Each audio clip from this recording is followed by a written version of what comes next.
All right, I had a request for how to do a stopper knot for your saddle.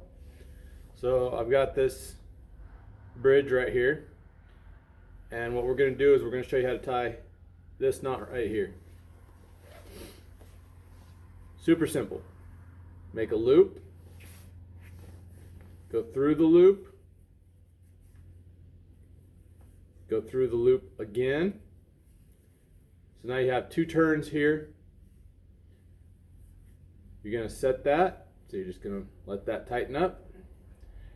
And then you don't want these two lined up like this. So you're going to roll this top one over this one.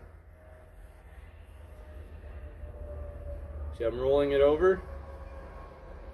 Then you're going to reset that knot. And these are now crossing. This crossing right here, that's what locks it down. And then you want to make sure that you have about 3 inches of tail. That way there's no chance for it to loosen up and pull through. But that's how you do a stopper knot. Pretty simple.